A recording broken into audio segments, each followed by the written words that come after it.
চলুন দর্শক ফিরে যাই আমাদের আজকের অতিথি ইসলামী সঙ্গীত শিল্পী, সুরকার, গীতিকার এবং নির্ভানা এয়ারের চেয়ারম্যান এম.এন আলমের কাছে। প্রথমেই আমি বলছিলাম যে আপনি ইসলামী সঙ্গীত নিয়ে, গজল নিয়ে দীর্ঘদিন ধরে কাজ করছেন। সেই ছাত্রজীবন থেকে আপনি নিজের মতো করে গাইতেন, এখন তো একেবারে আপনি নিজে গান লিখছেন, সুর করছেন এবং একই সাথে আপনি পুরো মিউজিক সিস্টেম সেটআপটা আপনি নিজের মতো করে, একটা মিউজিক স্টুডিও, ভিডিও তৈরির জন্য আপনার পুরো সেটআপ সব কিছু নিয়ে আপনি একেবারে খুব ভালোভাবে প্রস্তুতি নিয়ে আসলে এই কাজগুলো করে চলেছেন। পাশাপাশি আপনি তো মূলত পেশায় বাংলাদেশের পোশাক রপ্তানি শিল্পের সাথে সম্পৃক্ত রয়েছেন। এত ব্যস্ততার মধ্যেও আপনি ইসলামী গানকে, গজলকে যেভাবে আন্তর্জাতিকভাবে ছড়িয়ে দেওয়ার প্রচেষ্টা করছেন, সেটাকে প্রথমত সাধুবাদ জানাই। এবং যেহেতু আমরা রমজান মাসে আছি, এই মাসকে কেন্দ্র করে আপনি নতুন 2টি গান আপনি নিয়ে এসেছেন। একটি ইতোমধ্যে প্রকাশিত হয়েছে এবং আরও একটির কাজ চলমান রয়েছে। ঈদেও আপনি 2টো গানের কাজ নিয়ে আসবেন বলে প্রত্যাশা রাখছি আমরা। এই সব কিছু প্রসঙ্গে একটু শুনতে চাই আপনার এই গানের কাজগুলো সম্পর্কে। বেসিক্যালি ইসলামী সঙ্গীত এটা আমার হৃদয়ের একটা খোরাক। আমি খুব হৃদয় থেকে এটাকে কাজ করার চেষ্টা করি। আমি ছাত্র জীবন থেকেই আমি ইসলামী সঙ্গীত করে আসতেছি। প্রফেশনালি আমি 2021 থেকে কাজ করে আসছি। বর্তমানে আমি আমার পাশাপাশি বাংলাদেশের অনেক শিল্পী যারা আছেন, যারা ইসলামিক সঙ্গীত কাজ করেন, বাট তাদের অর্থের অভাবে হয়তোবা তারা ইসলামিক সঙ্গীতগুলো কাজ করতে পারছে না। তাদেরকে আমি রেকর্ড থেকে শুরু করে ভিডিও আমার স্টুডিওতে সব থেকে করা ফ্রি অফ কস্টে আমি তাদেরকে ইসলামী সঙ্গীতকে কাজ করার চেষ্টা করে আসতেছি।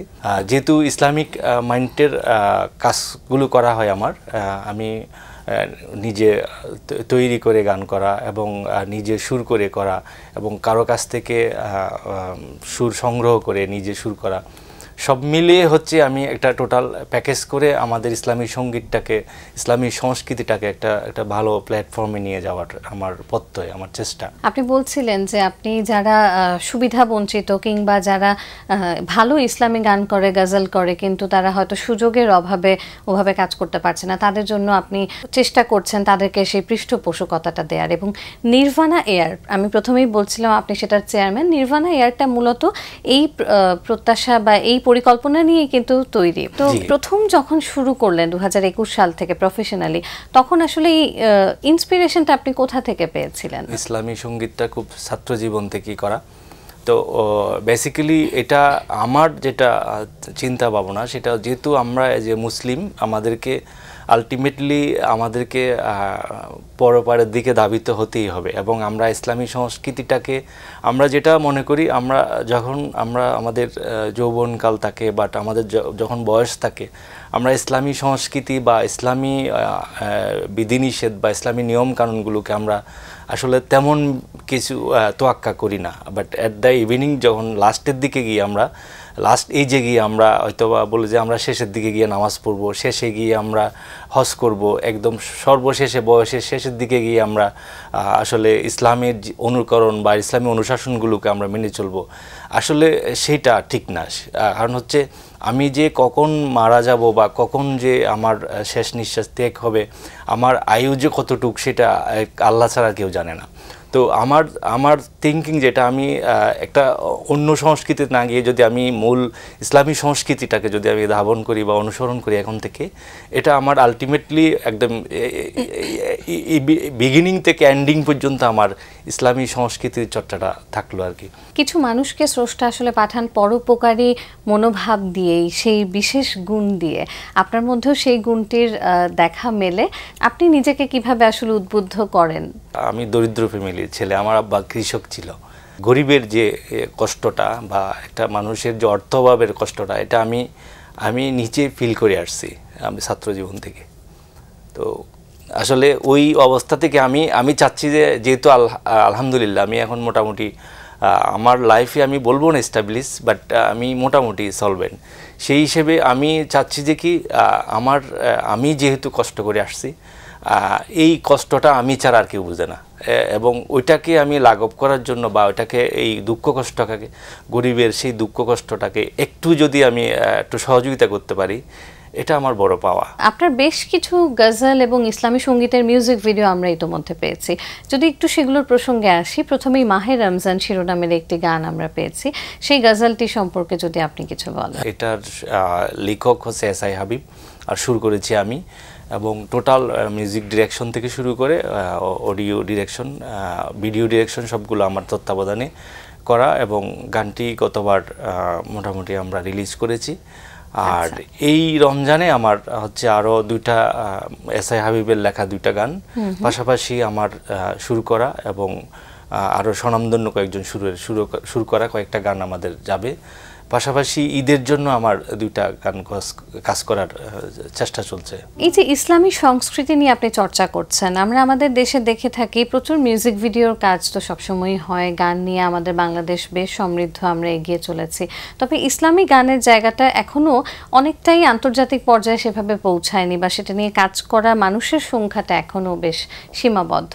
তো সেই জায়গা থেকে এই ইসলামী সংস্কৃতির চর্চাটিকে আপনি আসলে কোথায় এগিয়ে নিয়ে যেতে চান? আপনার ভবিষ্যৎ পরিকল্পনা কি? ইসলামী সংস্কৃতিতে যারা কাজ করেন বেশিরভাগ মাদ্রাসা ছাত্র পড়ুয়া, তো ওরা আসলে একটা মিউজিক ভিডিওটির এগেনস্টে একটা সাউন্ড বলেন আর ভিডিও সাইডে যেতটুক পরিমাণ ইনভেস্ট করার কথা ছিল, যেটা আন্তর্জাতিক মানের কাজ করার জন্য অতটুকু ইনভেস্ট করার মতো সাধ্য বা তাদের আসলে হয়ে ওঠে না।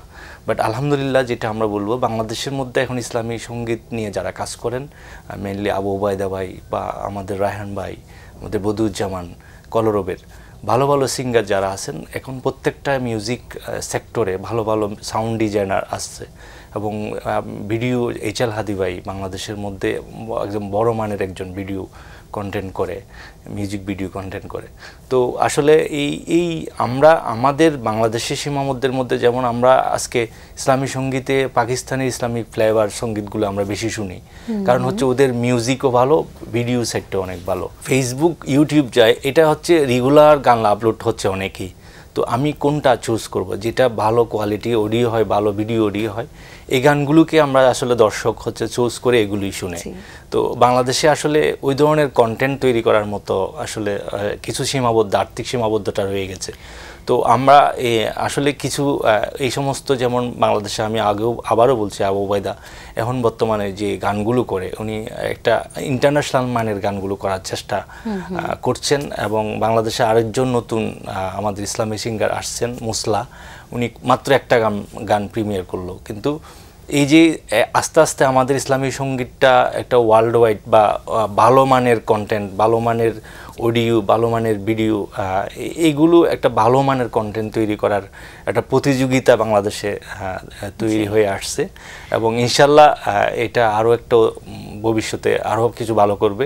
আমারও প্রয়াস বাংলাদেশ ইসলামী সঙ্গীতটাকে ইন্টারন্যাশনাল মানের যে করা যায় কিনা, বা ওদের করতে গেলে কতটুকু আমাদের সামর্থ্য আছে, সেই অনুযায়ী আমরা একটা কাজ করার আমাদের প্রসেসটা আর কি।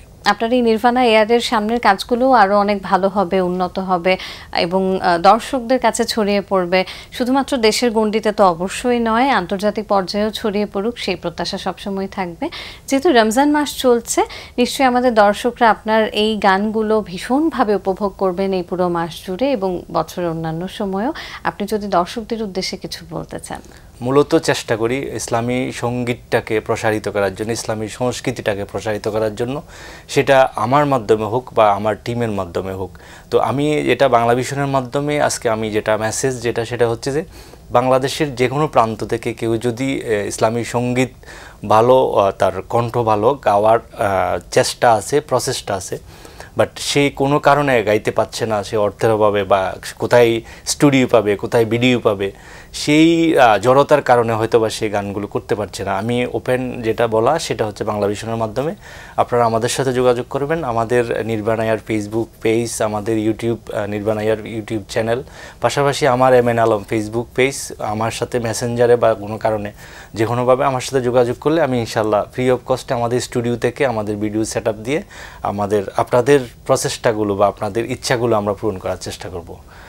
এখানে আমি আরেকটা এডিশনালি বলতে চাই, আমার নির্বাণ আয়ার ইউটিউব চ্যানেলটা মনিটাইজ করা, এখান থেকে আমি যে ধরনের আর্নিং হয়, আর্নিংগুলোকে আমি ওয়েলফেয়ার হিসেবে আমি গরিবের কাছে বা যে কোনো এতিমখানায় কোনো জায়গায় আমি ওটা আসলে সেই হিসাবে ফিসাবিলিল্লাহ হিসাবে ব্যবহার করি।